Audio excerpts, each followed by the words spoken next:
नमस्कार, मैं हूं संदीप चौधरी। इस खास पेशकश में हम बात तो बिहार की ही करेंगे, और क्योंकि बिहार में चुनावी शंखनाद हो चुका है तो चुनाव किस बिना पर लड़ा जाता है, मुद्दों की बात नहीं करेंगे। सबसे पहले कौन कितनी सीटें लड़ेगा। बिहार सालों से गठबंधन धर्म निभाता आ रहा है। सत्ता पक्ष विपक्ष वो गठजोड़ बनाकर चुनाव लड़ते हैं। तो मुद्दे तलाशने से पहले सबसे पहले सहमति इस बात पर बननी जरूरी हो जाती है कि कौन कितनी सीट लड़ेगा। और आज इस पर हम चर्चा क्यों कर रहे हैं, क्योंकि आज अब से कुछ देर पहले बीजेपी के राष्ट्रीय अध्यक्ष जेपी नड्डा और बिहार के मुख्यमंत्री जेडीयू के अध्यक्ष हैं नीतीश कुमार के बीच बैठक हुई, और कयास ये लगाए जा रहे थे कि भाई सीट शेयरिंग पर बात हो जाएगी। तो बैठक खत्म हो गई है सुकेश, और सुकेश का परिचय देने की जरूरत नहीं, हम साथ बैठकर बिहार के बारे में विश्लेषण आपके सामने रोज रखेंगे। तो क्या बात हुई, सीट शेयरिंग पर बात हो गई? नहीं, सीट शेयरिंग पर बात नहीं हुई। आपने तो सीट शेयरिंग पर थी बात। मैं बता देता हूं दर्शकों को कि आप कई चैनलों पे देखेंगे कि सब कुछ तय हो गया है। मैं जिम्मेदारी के साथ आपको बता दूं कि आज सीटों पे कोई चर्चा नहीं हुई है। करीब 1 घंटे तक नीतीश कुमार, जेपी नड्डा, सुशील मोदी, भूपेंद्र यादव इसलिए क्योंकि वो प्रभारी हैं, और संजय जायसवाल जो बीजेपी के प्रदेश अध्यक्ष हैं, वो भी उस मीटिंग में थे। नीतीश कुमार के अलावा जेडीयू की तरफ से ललन सिंह थे। सीटों पे कोई चर्चा नहीं हुई है। मुझे जो जानकारी मिल रही है, 1 घंटे में नीतीश कुमार ने बिहार का सोशल इक्वेशन जो है वो समझाया। तो जेपी नड्डा तो बिहार में ही पले बढ़े हैं, वो हिमाचली होने के बावजूद, उनके पिता रजिस्ट्रार थे, वो वहीं जन्मे, वो बिहारी भी बोल सकते हैं। तो क्या वो सोशल इंजीनियरिंग नहीं समझते हैं, जातीय समीकरण क्या नहीं समझते हैं कि 1 घंटे का पाठ पढ़ाया गया? 15 साल तक नीतीश कुमार सीएम रहे तो नीतीश कुमार वो बताना चाहते हैं कि किस ग्राउंड पे हमारा अलायंस है। उन्होंने 2010 के बारे में बताया, उन्होंने 2005 के बारे में बताया। तो तमाम जिन गठबंधनों में वो चुनाव लड़े हैं बीजेपी के साथ, वो भी याद कराया। बदली हुई जो इक्वेशन है वो समझाई। शायद समझाने की वजह ये थी, आपने कहा वो तो जानते हैं, अगर जेपी नड्डा का बिहार से ताल्लुक न भी होता तब भी वो अगर जा रहे हैं किसी प्रदेश में बातचीत करने तो वो ब्रीफ्ड होंगे। लेकिन उनको इसलिए समझाया गया क्योंकि नीतीश कुमार ये शायद बताना चाहते होंगे कि कैसे जो समीकरण मैं आपको बता रहा हूं उस पे मेरी पकड़ है, ग्रास्प है हमारा।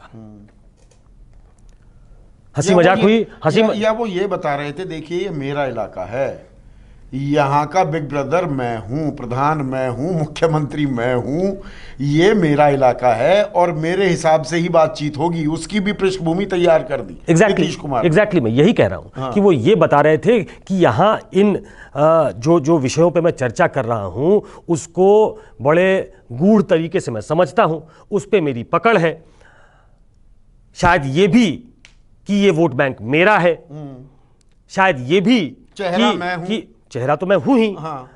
ये बार बार अंडरलाइन बीजेपी की तरफ से भी कर दिया गया है कि वो वही चेहरा है। तो पहली जो ये रणअप एक तरीके से था कि भूमिका तैयार हुई, उस भूमिका में जेडीयू की तरफ से ये रख दिया गया कि वो कितने इंपॉर्टेंट है, वो कहां खड़े हैं। ये न बताते हुए बताना हुआ कि करीब हमारी संख्या आज की डेट में 80 विधायकों की है, आपके साथ 52 विधायक हैं। मतलब सीधा ये कह रहे हैं आधी आधी सीटें नहीं होने वाली हैं, जो उम्मीद लगाए बैठी है, या सूत्रों के हवाले से बीजेपी जो खबर बताती है कि आधी आधी सीटें लड़ेंगे हम। सूत्रों के हवाले से तो हम बताते हैं अब हम बीजेपी के कहने पे बताएं या जिसके कहने पे बताएं, सूत्रों के हवाले से ये हम बताते हैं कि आधी आधी सीटों पे लड़ेंगे। ऐसी खबरें आती हैं कि चूंकि लोकसभा चुनाव में आधी आधी सीटों पे लड़े थे 17 पर, अब चूंकि जेडीयू की सिर्फ 2 सांसद थे, बिल्कुल, और पोजीशन ऑफ स्ट्रेंथ में बीजेपी थी साफ साफ। देखिए, शायद नीतीश कुमार रिवर्स करना चाहते हैं। वो इसलिए कि लोकसभा का चुनाव हुआ था, वो मोदी को प्रधानमंत्री बनाने के लिए था। नीतीश कुमार शायद ये समझाना चाहते हैं कि ये मुझे मुख्यमंत्री बनाने के लिए है। आपके पास सबसे बड़ा चेहरा मैं हूं। लालू यादव एक बड़ी पार्टी होने का दावा करते थे, लेकिन चेहरा मुझे बनाना पड़ा। तो चेहरा तो मैं हूं, स्ट्रेंथ भी हमारी है क्योंकि विधायक हमारे साथ हैं। तो एक तरीके से ये फिलर देने की कोशिश हुई कि बराबर बराबर पे बातें नहीं बनेंगी। अब थोड़े पर्सनल स्टाइल पे जाइए।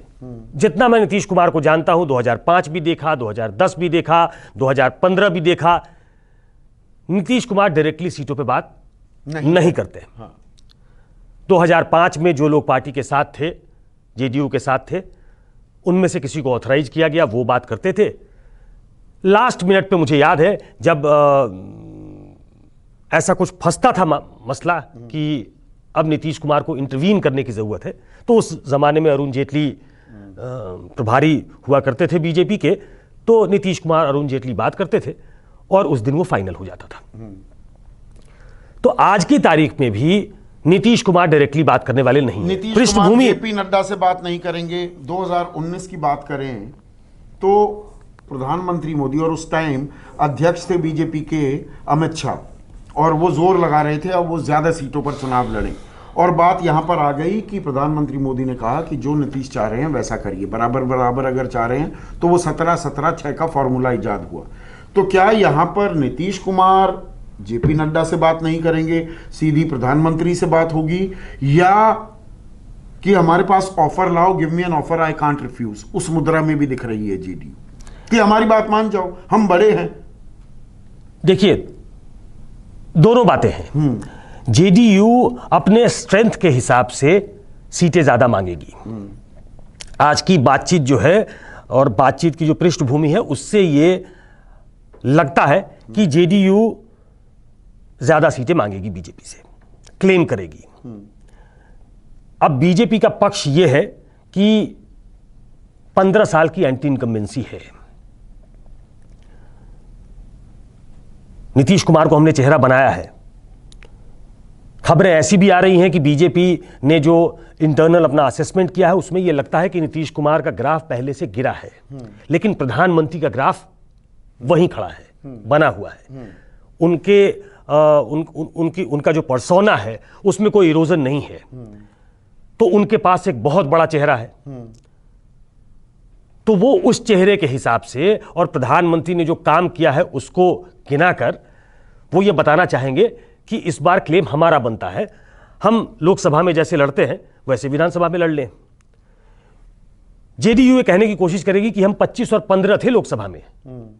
लोकसभा में मोदी का चुनाव था तो हम 17-17 पे मान गए। आज की तारीख में चेहरा मैं हूं, विधायक हमारे ज्यादा हैं, मिल हम में रहे हैं, तो हम ज्यादा सीटों पे लड़ेंगे। अब ये दोनों तरफ का तर्क हो सकता है और तर्क के बीच ये बातचीत की शुरुआत है।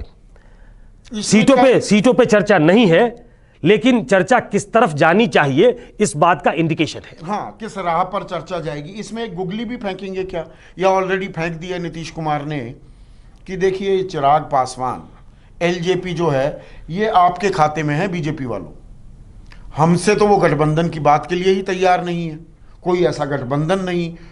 Chirag Paswan common minimum programme की लगातार गुहार लगा रहे हैं। तो भाई चिराग पासवान तुम्हारे हवाले, बाकी हमारे को तो इतनी सीटें चाहिए। कुछ इस तरह की भी एक बानगी बनती दिख रही है क्या? दो चीजें और बता दूं आपको, और दर्शकों को जानना जरूरी है जो मीटिंग में हुई। ये इस बैकड्रॉप में चर्चा थी कि चिराग पासवान लगातार हमलावर है नीतीश कुमार पे। पहला, वो सीएम फेस नीतीश कुमार को नहीं मानते।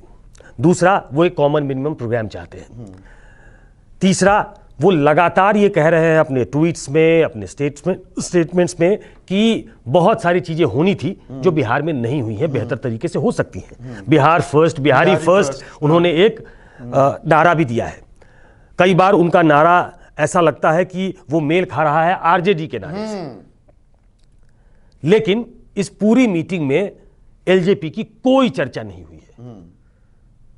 एलजेपी का नाम तक नहीं लिया गया। ये नीतीश कुमार का स्टाइल है जो मुझे जानकारी की नीतीश कुमार कह रहे हैं मुझे कोई लेना देना नहीं, आपके साथ है, आप देखिए। ये नहीं, ये देखिए, कोई भी जब गठबंधन होगा, आप तजुर्बेकार आदमी है, कोई भी गठबंधन होगा उसमें अंदर ये बात हो सकती है, लेकिन अपरेंट तौर पे इसको सामने लाना मुश्किल है। लेकिन नीतीश कुमार ने अपनी जो नाराजगी थी, मुझे लगता है अपनी बातचीत में जाहिर कर दी है, बिना नाम लिए। उन्होंने ये कहा कि देखिए हम तो काम करते हैं, कुछ लोग बयान देते हैं और मैं उनके बयान पे रिएक्ट करता नहीं। मैंने तो अपने पार्टी वालों को भी बोला है कि उनके बयान पे रिएक्ट करने ऐसे लोग जो बयान देते हैं। करती है ना, कालिदास बता देती है कि जिस डाल पर बैठे हो उसे ही काटने में लगे, वो आज तक चिड़े हुए हैं। आज की तारीख में उन्होंने ये कहा कि मैंने तो अपने पार्टी वालों को भी कह दिया है बयान ना दे। बाद में कह सकते हैं कि अरे अब बयान तो उधर से आता है तो बयान देना पड़ता है। हाँ, उनसे कोई ये पूछने जाएगा नहीं, बीजेपी वाला कोई पूछेगा नहीं आपकी पार्टी से बयान तो दिया गया था। लेकिन उन्होंने ये बताने की कोशिश की कि कुछ लोग बयान देते हैं। उन्होंने एलजेपी का नाम नहीं लिया, उन्होंने चिराग पासवान का नाम नहीं लिया, लेकिन बड़े सटल तरीके से उन्होंने ये बता दिया कि कुछ लोग बयान देते हैं। उन्होंने ये बताया कि जेपी नड्डा को और बीजेपी के जो तमाम नेता थे कि कोरोना के काल में क्या हुआ, बहुत लोग इसकी शिकायत कर रहे हैं, उनको ग्राउंड रियलिटी मालूम नहीं है। बाढ़ में हमने क्या किया है ये ग्राउंड रियलिटी मालूम नहीं है। उन्होंने ये भी बताया कि 30-32 लाख लोग, मीडिया में चर्चा हुई है, वो बिहार आए हैं। अगर अनरेस्ट जैसी स्थिति होती तो वो सड़कों पे होते, तो वो सड़कों पे भी नहीं है। तो उन्होंने पॉइंट स्कोर करने की कोशिश की कि जो लोग ऐसे बयान देते हैं, तो ये बयान चिराग पासवान के बारे में था, रामविलास पासवान की पार्टी के बारे में था, कि वो लोग बयान देते हैं, मैं उसको तवज्जो नहीं देता। पर एलजेपी, देखिए ये गठबंधन रहेगा। एक चीज और देता हूं, एक चीज जोड़ देता हूं।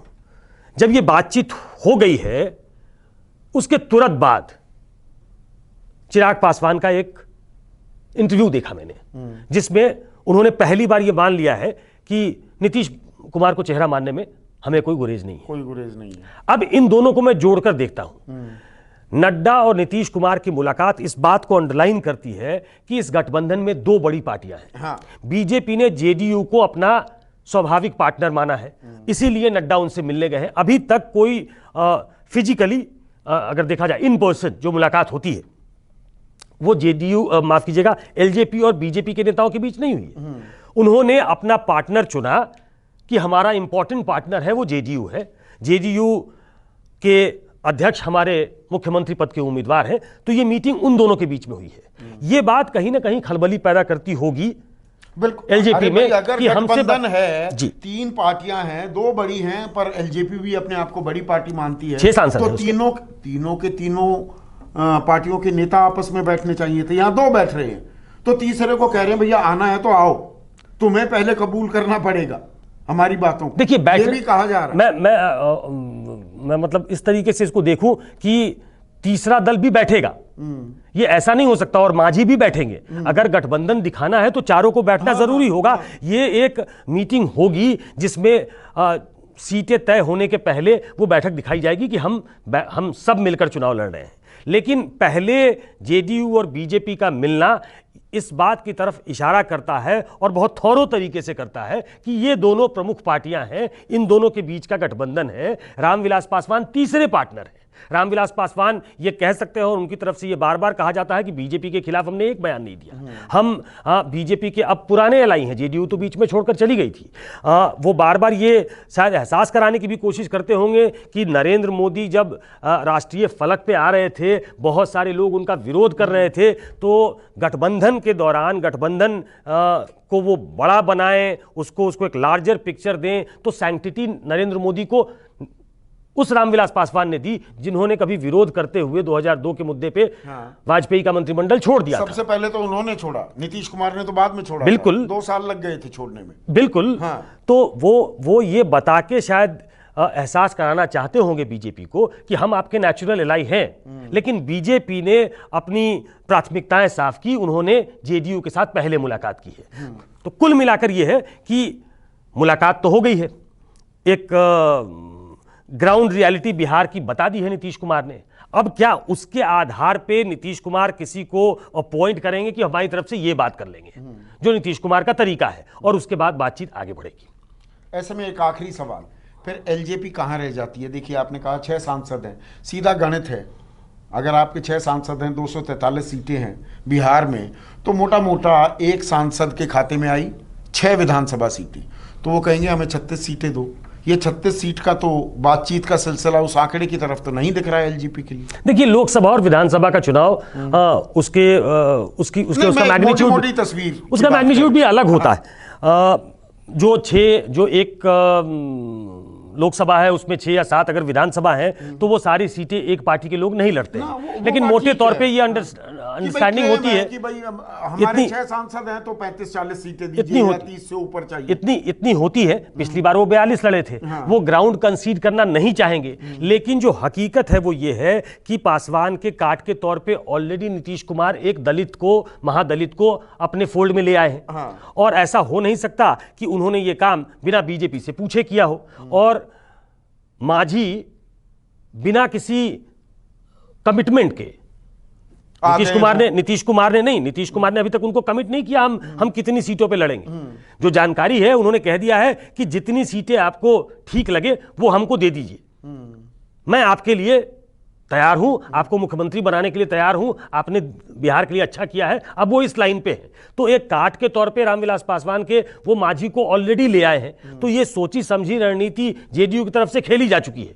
अब बीजेपी के पाले में है गेंद कि क्या वो रामविलास पासवान जो उनके ट्रस्टेड एलाई हैं, और देखिए किसी अलायंस में से किसी को हटाना वो नरेंद्र मोदी के लिए बहुत उपयुक्त इसलिए नहीं होगा क्योंकि अगर एक लार्जर पिक्चर आप देखें तो पैन इंडिया पार्टनर्स तो छूटते जा रहे हैं। वही पैन इंडिया जेडीयू भी केंद्र में कोई पार्टनर थोड़ा है।